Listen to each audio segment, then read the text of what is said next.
Radio Prairie, le podcast qui vous parle d'herbe.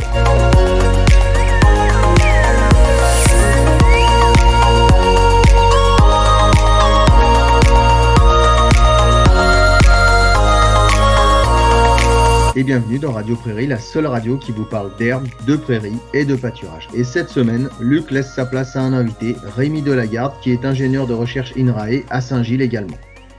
Allez, le podcast Radio Prairie, c'est toujours à écouter avec les oreillettes sur les oreilles et le sourire jusqu'aux oreilles. Cette semaine, Rémi Delagarde revient pour nous parler de la valeur de l'herbe d'automne et de sa consommation par les vaches.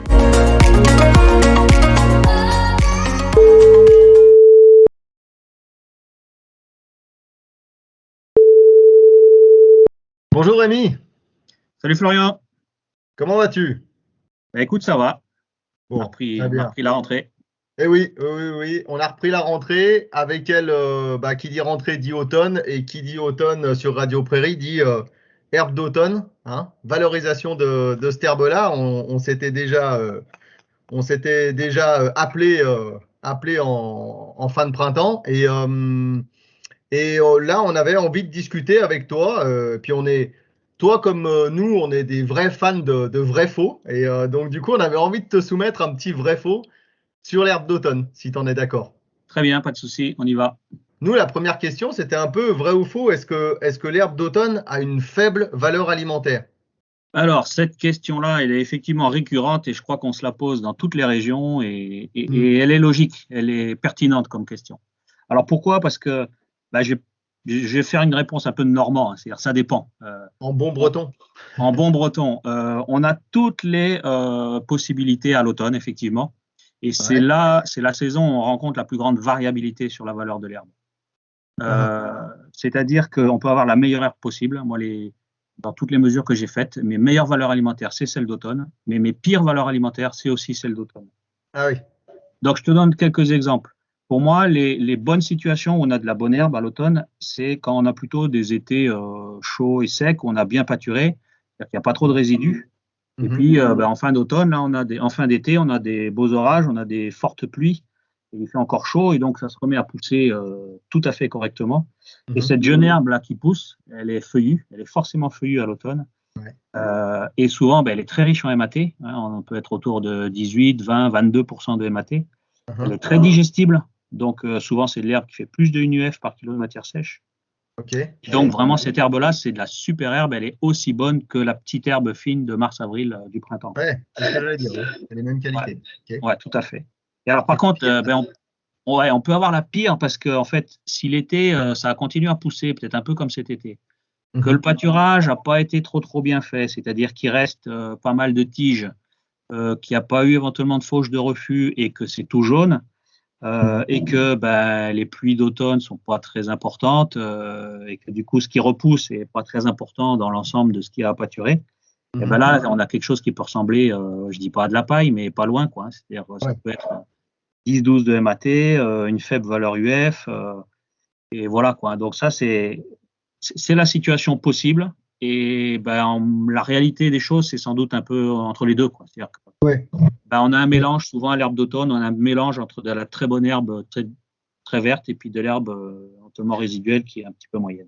Oui, parce que à ça s'ajoutent les différentes variétés, etc., les différences de flore. Et juste pour compléter, en Franche-Comté, on avait fait des analyses il y a une dizaine d'années et l'herbe d'automne, on l'a trouvée en moyenne à 21 de MAT. Donc c'est ce que tu dis, 18-22 et en moyenne, quoi. Mais on devait avoir probablement un delta assez fort. On l'avait fait sur 4 ans.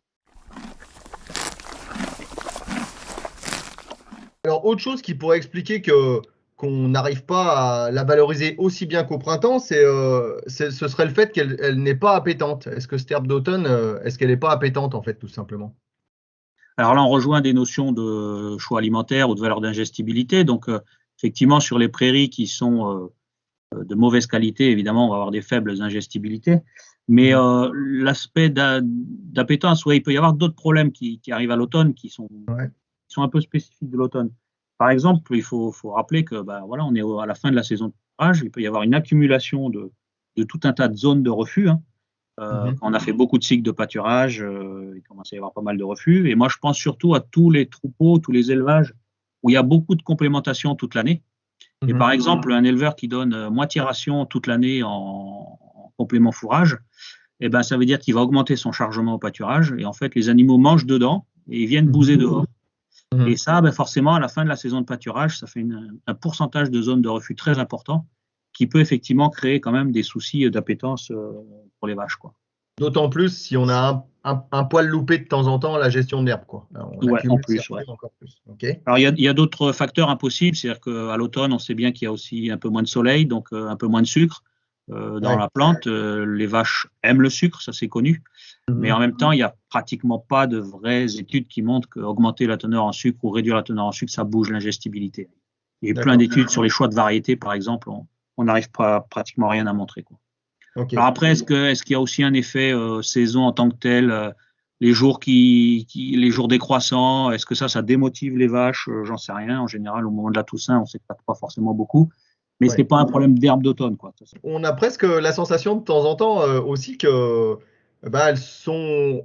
Enfin, peut-être que c'est une fausse impression, parce que peut-être que ça nous le fait à nous, mais elles sont au bout de leur saison, quoi. Et puis peut-être qu'elles se lassent un petit peu de ce fourrage qui est pourtant si bon, mais. C'est possible. Voilà. Il y a des études qui montrent que, par exemple, le choix, ou la préférence entre l'herbe pâturée et de l'ensilage de maïs, par exemple, il est complètement inverse entre le printemps et l'automne. C'est-à-dire qu'à l'automne, les vaches, au printemps, elles boudent vraiment l'ensilage de maïs et elles préfèrent toujours l'herbe. Et à l'automne, il y a des études qui montrent que c'est plutôt un petit peu l'inverse.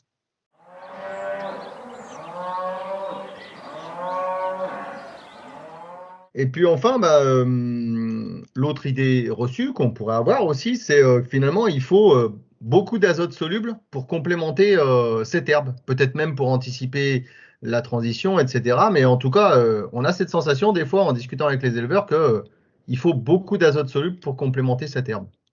Alors là, je vais essayer d'être clair. On peut rien dire tant qu'on ne sait pas la teneur amatée de l'herbe. Donc c'est ça qui est quand même très compliqué au pâturage de toute façon.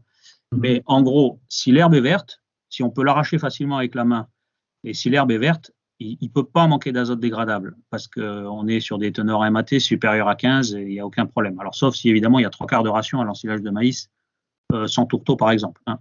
Mais si effectivement l'herbe est jaune, avec beaucoup de tiges et qu'elle est difficile à attraper à la main, etc., on peut être effectivement dans des situations de déficit azoté. Mais en gros, pour moi, si vous regardez la couleur de l'herbe et son état, ne peut pas forcément se tromper beaucoup, quoi. Mais en gros, de l'herbe verte, des bonnes repousses d'automne, il ne peut pas manquer d'azote dégradable. Effectivement, on se balade rarement avec un labo d'analyse sous le bras pour avoir ces valeurs-là. Mais c'est très intéressant ce genre de repères, effectivement, pour arriver à se guider là-dedans. Et je pense qu'il faut, a priori, tout simplement essayer de lui faire confiance et observer, et puis observer les performances laitières et puis s'adapter par rapport à ça. Finalement, c'est quoi sa principale différence à cette herbe par rapport à l'herbe de printemps qui a l'air si facile à utiliser? Alors, si on se réfère vraiment à l'herbe qui pousse à l'automne, parce qu'évidemment, si on parle des résidus de l'été, c'est un peu spécifique, mais si on parle de l'herbe d'automne, j'ai envie de dire qu'elle n'a pas de spécificité en termes de valeur alimentaire. La seule spécificité qu'elle a, c'est qu'on est dans une période où il n'y a jamais de phase reproductive. C'est-à-dire qu'au printemps, quand on va de avril, mai, juin, on va vers une période un peu plus difficile en termes de gestion parce qu'il y a les gaines foliaires qui montent, il y a la montaison, etc. Donc, ça devient une période difficile en termes de gestion du pâturage. À l'automne, il n'y a jamais ce problème-là parce qu'on est dans une phase végétative, toujours. Donc, les gaines foliaires sont insérées très bas. Il n'y a pas de problème de pâturabilité ou de… Voilà, ça reste… les plantes restent d'excellente valeur pendant longtemps, quoi, et facile à pâturer, quoi. Alors, évidemment, il faut quand même faire gaffe à la pluie, à la portance, etc. C'est-à-dire que si on attend trop et qu'il se met à pleuvoir des trompes d'eau, c'est sûr que ça va devenir compliqué, quoi. Mais moi, je milite quand même toujours pour très bien pâturer cette herbe à l'automne avant l'hiver, mais je ne suis pas le seul à le dire, hein, évidemment. Mais il faut se souvenir qu'on est dans des climats où il y a du gel en hiver et que le gel détruit la biomasse. Donc, il faut pas croire qu'on peut accumuler des choses et la manger plus tard au printemps. Ça, c'est ce que font les Irlandais parce qu'ils n'ont pas de gel et parce qu'ils ont des vélages très groupés au printemps, donc ils ont besoin de beaucoup d'herbe au mois de février, au mois de mars. Mais dans nos conditions, il ne faut pas chercher à jouer avec ça parce qu'on va perdre, pratiquement tout le temps, quoi. C'est la double raison pour valoriser cette herbe-là, ouais, Et effectivement. puis tout ce qui sera bien fait à l'automne sera beaucoup plus facile à récupérer au printemps aussi. Ouais. Pour peu C'est que ce le que printemps soit poussant et humide et que ce soit compliqué à pâturer, tout ce qu'on a déjà mangé avant. Oui. Je peux te le confirmer parce que même chez nous, où il fait un peu plus frais, voire froid, on est bien content quand on rattaque le printemps avec des prairies bien mangées au départ, plutôt que Ouais. de rattaquer avec de l'herbe qui qui s'est accumulée. Et puis voilà, on ne sait jamais tellement comment attaquer cette herbe-là. Ouais. Très bien, merci beaucoup Rémi pour cet éclairage sur l'herbe d'automne. On se retrouvera pour de prochaines aventures, qui sait, dans un podcast ou ailleurs au pâturage. Eh ben, c'est parfait, c'est toujours un plaisir d'échanger. Merci, à bientôt Rémi. À bientôt Florian, ciao. Allez, réagissez, commentez, interpellez-nous même. Rendez-vous la semaine prochaine et n'oubliez pas de pâturer. Chaque mardi, retrouvez un nouvel épisode de Radio Prairie sur la chaîne YouTube du groupe Herbe Franche-Comté. Radio Prairie, le podcast qui vous parle d'herbe.